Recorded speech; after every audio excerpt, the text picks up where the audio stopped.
الرحمن الرحیم۔ میلاد النبی صلی اللہ تعالی علیہ وآلہ وسلم کی بنیاد ہمارے قرآن و حدیث میں کیا ہے؟ حضور علیہ الصلوۃ والسلام کی ولادت پر محبت اور خوشی یہ آپ کو دل میں ہونی چاہیے۔ اس خوشی کا اظہار جو آج ہمارے ہاں شروع کر دیا گیا ہے، اس اظہار کو نہ تو نبی علیہ الصلوۃ والسلام نے کیا، نہ صحابہ کرام نے کیا، نہ تابعین نے کیا، نہ اتباع التابعین نے کیا ہے۔ یہی وجہ ہے کہ نہ یہ بات قرآن میں ملتی ہے نہ حدیث میں ملتی ہے۔ ورنہ اگر آپ اسی طریقے سے یہ کام، یا چلو دوسرے کسی طریقے سے کام، کہ رسول اللہ صلی اللہ علیہ وسلم نے صحابہ کرام میں یہ عادت جاری فرمائی ہو کہ تم ہر سال یہ کام کیا کرو، تو لا کر دکھائیے قرآن میں حدیث میں۔ آپ دلائل تو ایسے دیتے ہیں قرآن سے کہ جیسے آپ بہترین سمجھ گئے قرآن پاک۔ اگر اتنے ہی دلائل قرآن پاک میں موجود تھے سالانہ سیلیبریشن کرنے کے اور اس طریقے سے منانے کے نبی علیہ الصلوۃ والسلام کی ولادت، تو پھر یہ کام نبی نے کیوں نہیں سیکھا قرآن سے؟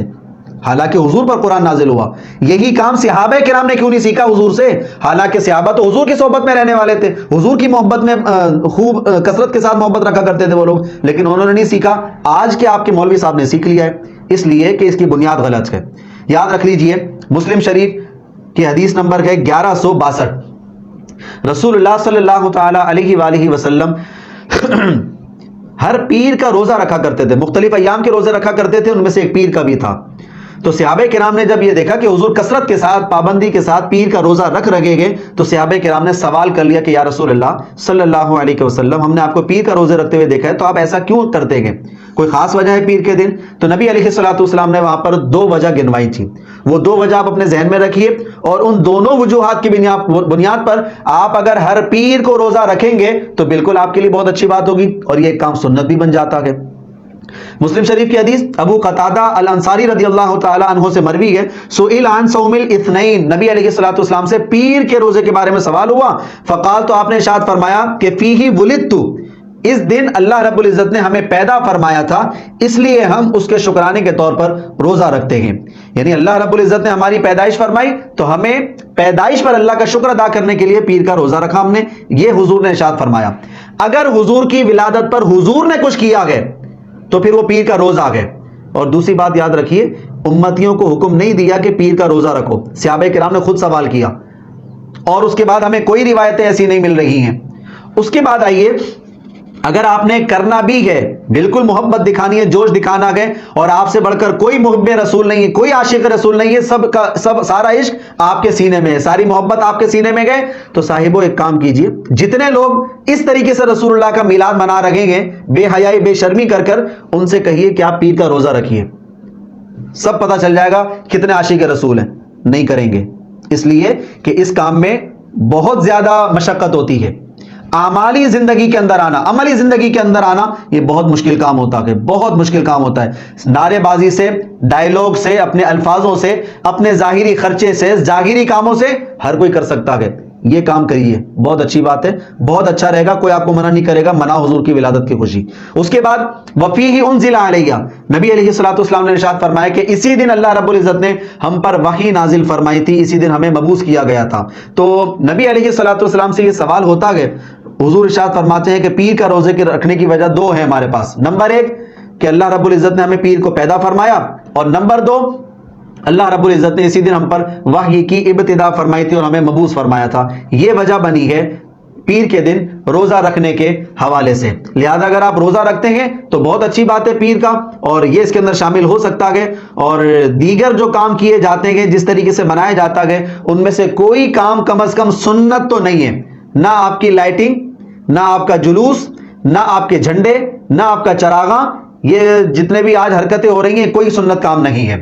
اور یاد رکھ لیجئے گا، ہمارے اکابرین علماء جو آج کے نہیں، بہت پرانے علماء گئے، بہت پرانے، 854 میں گئے ابن ضیاء المقدسی حنفی عالم گزرے 854 ہجری میں، اور وہ ان تمام کاموں کو بدعت قرار دے کر گئے ہیں۔ اسی طرح شیخ علی محفوظ، وہ بھی ان تمام کاموں کو بدعت قرار دے کر گئے ہیں۔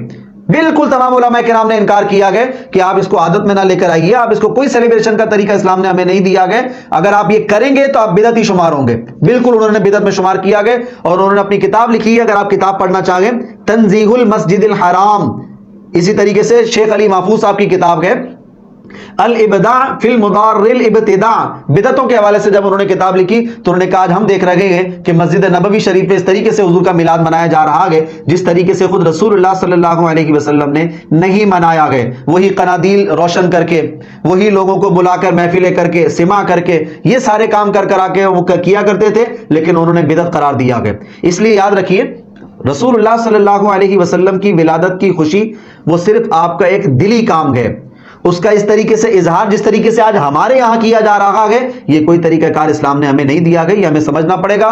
باقی رہا چراغاں، تو چراغاں کی اجازت تو خود امام احمد رضا خان علیہ رحمت الرحمان نے بھی نہیں دی، وہ بھی کہتے ہیں اسراف ہے۔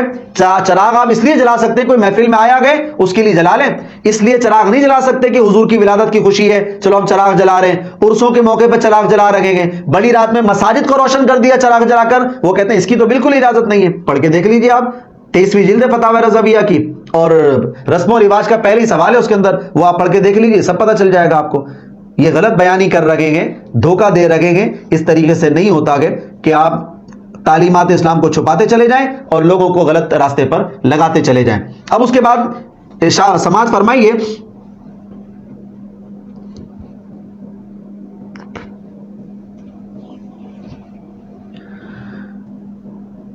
ہمارے یہاں بدعت حسنہ کا تصور دے دیا گیا، ایک بدعت سیئہ ہوتی ہے اور بدعت حسنہ ہوتی ہے۔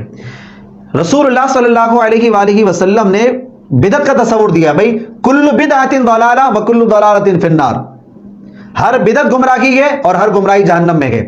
من احدث فی امرنا ما لیس من فہو رد، جو ہمارے دین میں سے کوئی عمل نہ ہو وہ اللہ کی بارگاہ میں مردود ہے۔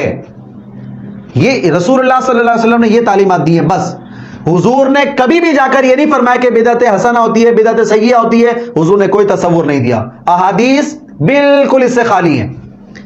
اس لیے یاد رکھیے بدعت کا نام لے کر آپ کوئی ایسی بات نہیں کر سکتے کہ جناب بدعت ہے تو کوئی بات نہیں، بدعت حسنہ ہے، بالکل غلط ہو جائے گا یہ کام، اس سے ہمیں بچنا چاہیے۔ بدعت ہر بدعت سیئہ ہوتی ہے۔ ابن حجر اسقلانی کو آپ پڑھیے اور وہ اپنی فتح الباری میں ارشاد فرماتے ہیں کہ بدعت شریعت کے اعتبار سے ایک ہی بدعت ہوتی ہے اور وہ مذمومہ بدعت ہوتی ہے، شریعت نے کوئی بدعت حسنہ کا تصور نہیں دیا ہے۔